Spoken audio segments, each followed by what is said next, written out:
Hey English 345 students, welcome to week 14 of our course. We are so close to the end. We've only got about a week left of class and then finals week is here. So it's really hard to believe the time has gone by this fast, but here we are, almost at the end. Okay, so we'll start by taking a look at our course calendar just to see what we have remaining in the last few weeks. And so in week 13, hey, you looked at the first few parts or first few assignments of first language acquisition. This week we're going to be moving on to second language acquisition in assignments 7.4 through 7.6.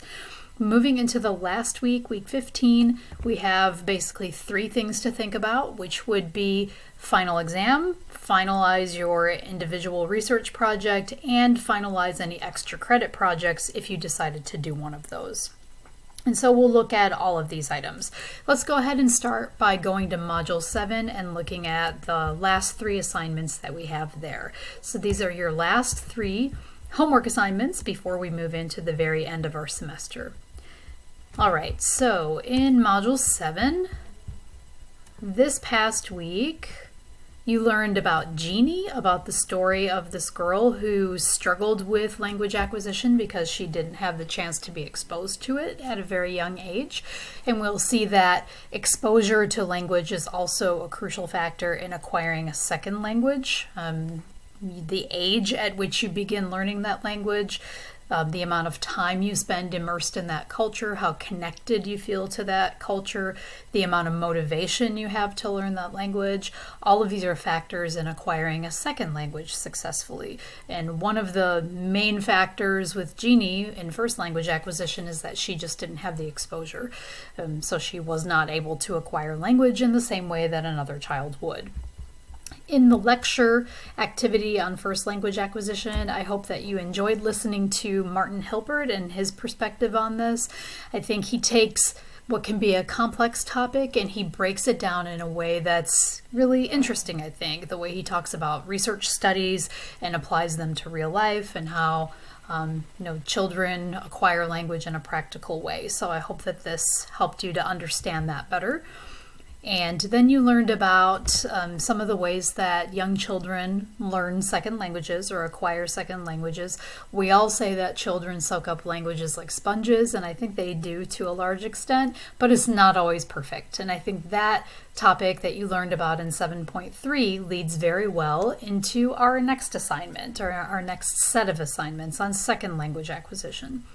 So I thought it would be fun to start off in assignment 7.4 with something kind of fun, which is a TED Talk by Lydia Makova, which is about the secrets of learning a new language.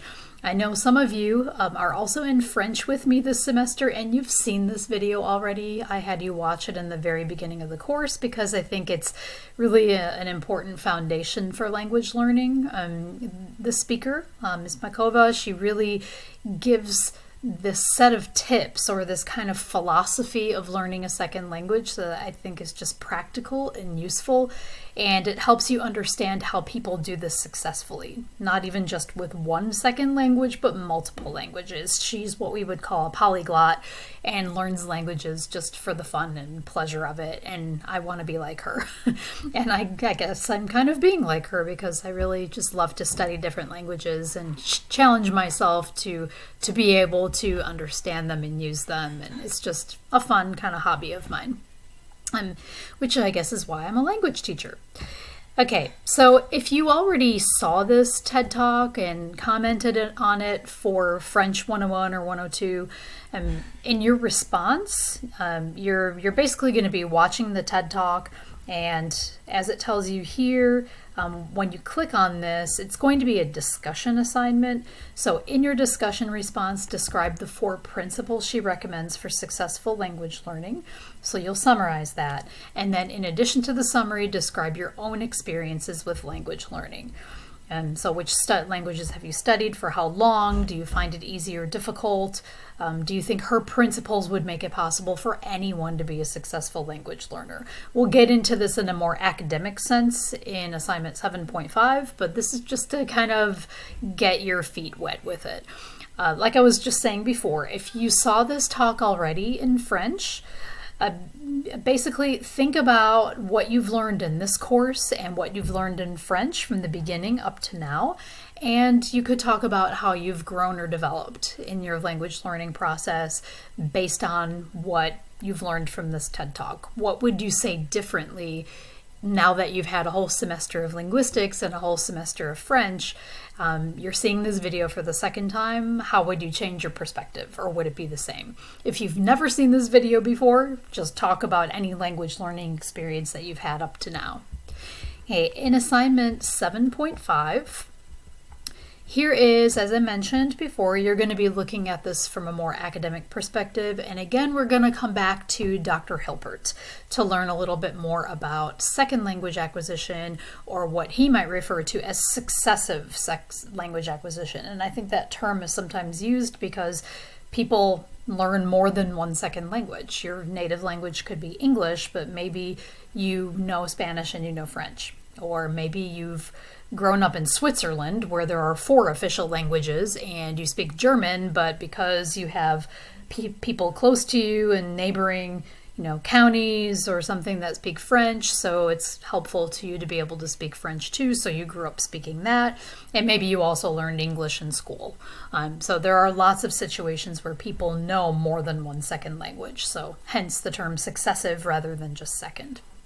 Okay, so for this activity, as I said, we're going to come back to Dr. Hilpert. This lecture is a part of his course on bilingualism. So it's a course dedicated just to that topic, not a linguistics, like a survey course on linguistics like we're doing, but he's teaching just the subject of bilingualism. So you can see that each of the subfields you've learned about this semester, you could have a whole course just dedicated to that topic, and even break it down further in some cases. So this video is a little bit shorter than the one on first language acquisition. It's about 36 minutes or so. You can take the same approach, either watch it in segments and answer questions here and there, because you can always save it and come back to it. You don't have to do this in one sitting. Or you can do it all at once. So it's up to you which way you prefer to do it. Like the one on first language acquisition, you have a mixture of different kinds of questions, but I think this one is a little bit shorter than the one you did on first language acquisition. It should take you a little bit less time. And then finally, in assignment 7.6, you'll read an article about the cognitive benefits of being bilingual by Marion and Shook in 2012. And this will also be a discussion assignment, so we'll wrap up our semester with a couple of discussions. So you'll give a brief summary of the state of bilingualism as it's presented in the first paragraph of the article. Choose one of the benefits the authors describe in the rest of the article and summarize that for your classmates. And then respond to 2 classmates. Explain what you learned from the benefit they chose to summarize. And then, you can include personal experiences you've had with language learning, any of the benefits you might have experienced or you'd like to experience in the future. They say that one of the main benefits of being bilingual is that it keeps your brain agile and improves your cognitive health as you age. So that's definitely something to consider in learning more than one language. Okay, so that takes care of the last set of assignments in Module 7. Going back over to our course calendar, you'll see that the next thing that we'll talk about would be the final exam. So, in place of taking a final exam for this class, where you would, memorize a lot of facts and have a study guide and do a whole study kind of session for it, I think we're going to take a different approach. Many of the activities that you've done throughout the semester have been kind of quiz and test based. I've tried to pepper them throughout the different modules so you're not doing them all the time, but I think you've already done a lot of those kinds of activities of multiple choice and true false and short answer and essay questions, and you've had the chance to redo those tests. So I think going back and doing the same thing all over again, especially in the context of an online class, won't really be that beneficial to you. So what I would like you to do instead is to do a short mini project. And I think it's one that you'll enjoy doing more than a traditional kind of final exam. Okay, so you have two documents attached here. One is the guidelines for the mini project, and that's the first document. The second is the rubric that I'll use to grade it. Okay, so let's take a quick look at those guidelines. I won't read them word for word, but I'll kind of go over them briefly, and then you can go back and read the document in more detail. So the overview, as I tell you there, as I said, you've already been immersed in all these different linguistic subfields.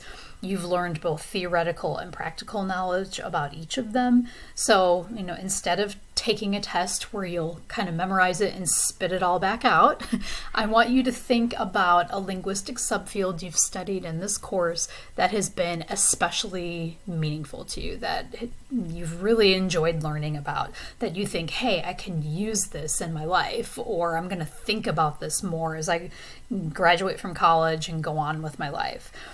So think personal impact, think professional impact. So I really want you to think about something that you've learned in this class that you will really carry forward with you. That's something that matters to you.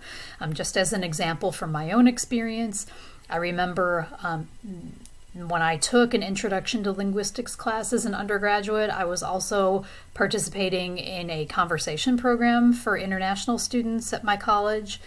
And I got to know different students from different countries, and I really got excited about language learning during that time and about traveling to other countries. And I knew that, okay, if I learn more about this, I know I might want to travel after I graduate. I might want to work with international students after I graduate. And that probably led me to the path that I'm on right now, being your instructor for this class and teaching languages.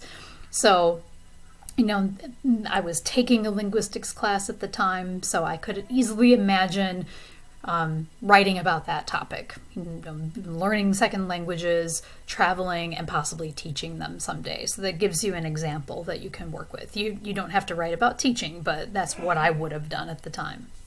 Okay, so to put this project together, and it's a 2 to 3 page paper. It's short. I'm not expecting you to write a whole other big research project. I just want you to apply in a practical way what you've learned in this class. So I've given you a format you can follow here. So there's ideas for the introduction, which would be about 1 paragraph, ideas for the body paragraphs, which would be 2 to 3 paragraphs. You can add more if you need to, and a conclusion. So in the introduction, think of it like any academic paper. You're going to have an attention getter. You're going to give some background information on the subfield you've chosen to talk about, and a thesis statement. So I gave you a sample thesis statement that if I were writing this, I would do something along these lines. So in the United States, most children do not have the opportunity to learn a second language until they reach high school. However, a large body of research, you don't have to include the large body of research in this assignment. That's just something that I'm mentioning because I learned that, let's say, in the course. Points to the fact that younger learners acquire second languages more easily.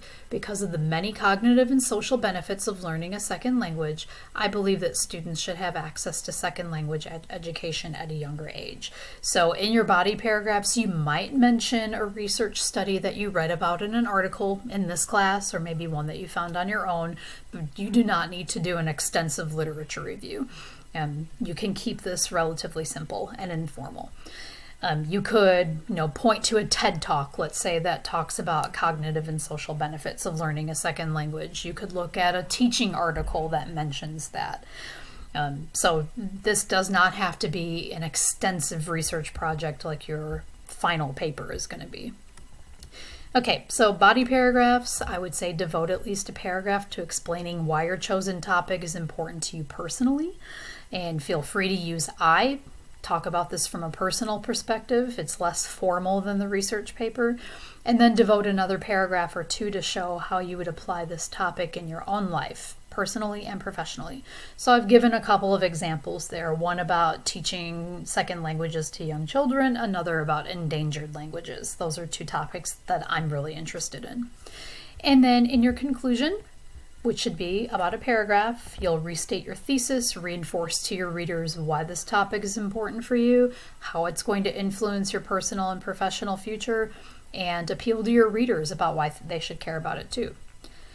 And as far as format, like I said, this will be in the form of a 2 to 3 page short paper, double-spaced text. You can choose either MLA or APA style, whichever one is more comfortable, or if you want to keep practicing with APA, go for it. You're welcome to use either one.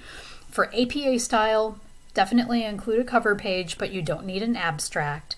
Whether you choose MLA or APA, you need a works cited or a references page for any sources that you've used. I want you to use at least one source in this project. If you want to include other ones, feel free to do that. The works cited page, cover page, that doesn't count in the 2 to 3 pages. Okay, due date would be by Monday, May 3rd. I know a lot of things are probably due on Monday, May 3rd, so feel free to submit this anytime before that date.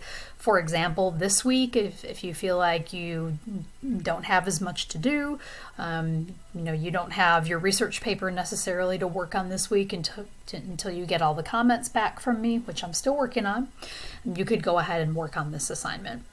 The link to submit it is back in the Module 7 folder. The rubric is there as well. So you'll see the rubric, the assignment guidelines, and then you'll submit it at this Turnitin link right here. Okay, so that's everything for the final project in place of a traditional final exam. And then the research paper that I just mentioned a minute ago, you've got the link to submit the final version of that here. This week, expect to be seeing all your comments coming back to you early this week. And then you can begin doing the work of revising your research paper, and you have until Monday, May 3rd to submit that as well. So that gives you all the information you need for wrapping everything up at the end of the semester. Over in the course calendar, you also have Finalize Extra Credit Project. If you still want to do one of those, I haven't heard from any students who wanted to complete one of those projects. But in case you happen to have been working on one all this time and you haven't mentioned it to me, everything that you would need to know about those projects is here in the Extra Credit Projects folder. Option 1 is a book review. Option 2 is a second language learning project. So if you've been working on this and keeping a log of a second language, you're welcome to submit it. I haven't heard from anybody about doing that, but in case you have been working on it, you would have until Monday, May 3rd to submit that too. And the Turnitin link is just there. Okay, so that is everything for this week. In case you have questions, concerns, comments, you're always welcome to come to virtual office hours. Always welcome to submit any questions by email. I've had lots of good email exchanges with a few of you and virtual office hours meetings too. And it's been nice to see you and get to know you a little bit in person, at least over the camera. So any questions, like I said, just feel free to get in touch and I'll be glad to help you. So good luck with everything this week and see you again next week. Bye-bye.